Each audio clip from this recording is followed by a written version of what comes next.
One bet I do like when it comes to the Jets, Garrett Wilson over 1,100.5 receiving yards, and it's slightly juiced to the over, minus 120. And I just keep coming back to the fact that I know you like the Jets to win the division, and certainly this is all about Aaron Rodgers. How will the Jets look once they insert a real bona fide NFL quarterback who isn't chasing MILFs around into that lineup? I'm talking about Zach Wilson. But last year, the fact that Garrett Wilson had more than 1,000 yards receiving last year is remarkable. Really. He had 1,042 receiving yards with that motley crew at quarterback, and now he's got Aaron Rodgers. This is just insanely low, and I'm sure Mike Williams will take away some of those targets, but Mike Williams, mega talent, has never really been able to stay healthy. And even if he does, Garrett Wilson is on the up and up as far as he hasn't reached his peak yet. He's a guy that's still 24 years old, still has some growth. And so I just feel like Garrett Wilson will get better. He's obviously going to have a better quarterback throwing to him. I don't see how he doesn't crush this number. I'm going to go over 1,100.5 receiving yards for Garrett Wilson. That's one of my favorite bets on the board. And it's only, like you said, minus 120, so you're not having to lay a ton of juice with it. So I'm on that as well. I like Breece Hall rushing yards for, if we're going to stay here with the Jets, 1,000. It's exactly at 1,000, 1,000.5, so he just has to get over that. With the new 17-game schedule, that's barely 60 yards a game if he plays a full season. So if he's going to be the starter and he's going to get 10, 15, 20 carries a game and he can't get 60-plus yards, it's not that hard. I mean, you and I are about the same age, and we remember a 1,000-yard running back in a 14-game season was a pretty big deal. Yeah. And then it went to 16. I think even at 16, you only had to average 65 yards a game. So it got a little bit easier. Now it's 17 games. It's a whole extra game. You don't have to average 80 yards a game to hit this mark. So it's only 115. It's even up either side. Over, under. It's only minus 115. I would take his rushing over 1,000 yards. That's one of my Jets bets, if you will. I like that play because, again, they're going, as much as Aaron Rodgers means everything to the Jets, they still have to be able to run the ball to set up what they did that in Green Bay. He had a really good running game when he was in Green Bay. They're going to still need to have it in New York. I love your Wilson bet. I think the Hall bet is right up there as well. So I'm going to go over 1,000 yards with Breece Hall. Why are you big on the Jets? Because I'm big on the Dolphins to win or at least make the playoffs. I like the Dolphins at minus 155. Have some questions on defense, but I think they solidify those if they can stay healthy, which is always a big if with any team, but particularly when two of your linebackers are coming off an Achilles and an ACL injury, respectively. But what is it about the Jets that you like? Because you've got three teams here, and this is a three-team division. I mean, the Patriots, holy Lord. Yeah, apologize to the Patriot fans. You were talking about being at the Villages and having the lady pour you the bourbon earlier in the show. That's what Patriot fans are going to – they're going to need to go to the Villages and have somebody pour some bourbon for them because it's going to be a long winter up there in New England. I'm on the Jets, and again, a lot of it is, unfortunately, based on Aaron Rodgers because, as we mentioned, Garrett Wilson is probably a top 3 receiver in the division, right? I mean, Tyreek Hill, probably number 1. Wilson might be right behind him if it's not Jalen Waddle. There's really nobody in Buffalo that I look at and go, I mean, Keon Coleman might be really good as a rookie, but we haven't seen anything from him, and New England doesn't have anybody. Yeah. Running backs, Breece Hall is probably number 1 or number 2, depending on what you like in your running back.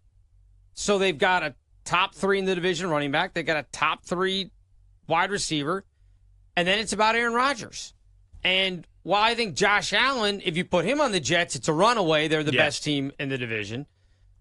I don't know that with his weapons that he's going to be able to score the points that they did last year. I think they're going to struggle to score. They had the best defense. They struggle to score at times. So a lot of this, to me, we started this segment talking about Rodgers. A lot of it's about Aaron Rodgers. And I think he's got a lot to prove, and I still think that he was playing at a high level before he got hurt. If he comes back and he's just as good as he was, There's no reason that they can't go 11-6, 12-5, win the division, and these guys all get over their player props. It's Rodgers. If he goes down, all of this is out the window. It's done. But if Tua goes down, all your Tyreek Hill props are out the window because they're not going to hit. So it's about the health. I think the Jets, they brought in Moses. They brought in Tyron Smith. So the offensive line is still going to be pretty decent, if not a better unit than they had even last year. I think if they protect him, they're going to win.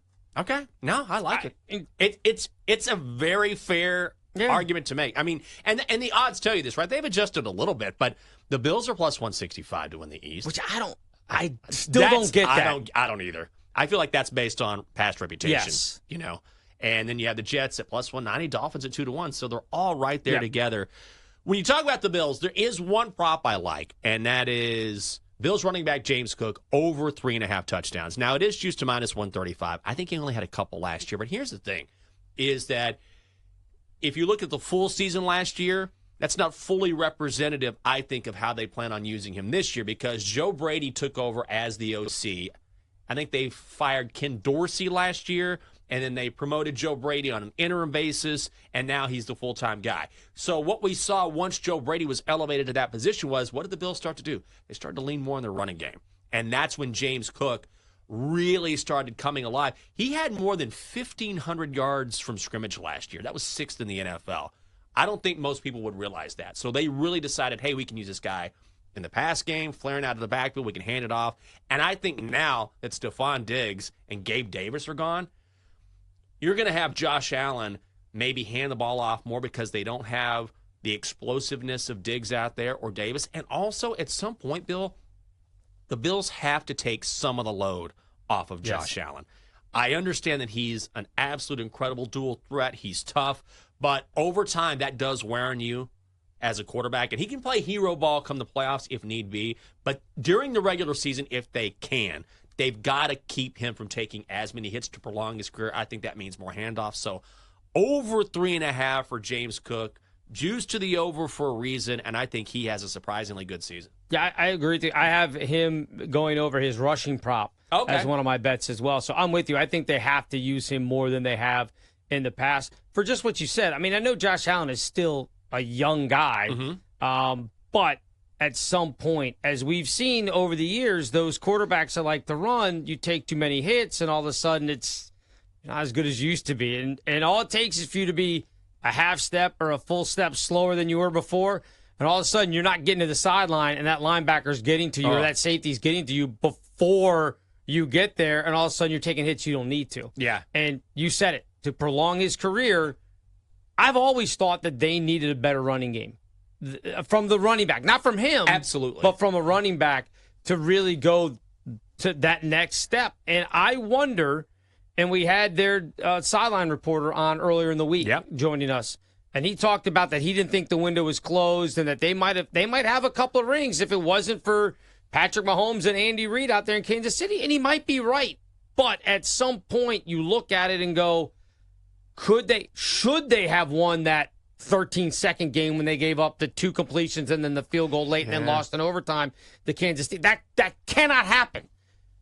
Have they been able to run the ball, I think, in the past? I'm not sure we're having this conversation about can Josh Allen win a title? Can they get to the Super Bowl? I think they would have done it already.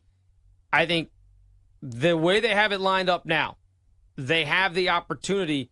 The problem is they've missed lining up wide receivers and a running back together. So no Davis, no Diggs. Again, I love Keon Coleman. I thought he was great at Florida State. He's going to be good. The question is, how quickly can he be good? And if it's going to take him a couple years, like it does with a lot of wide receivers, then that window shuts even further.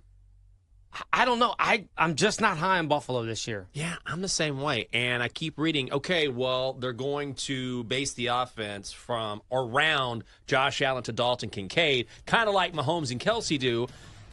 But that's a special tandem. Yes. You really have to be, I mean, we're talking about 2 of the greatest to ever do it in Kansas City. I wouldn't say that Dalton Kincaid. A lot of potential, very good tight end. He's not Travis Kelce. Yeah, he's not. And so that makes me worried.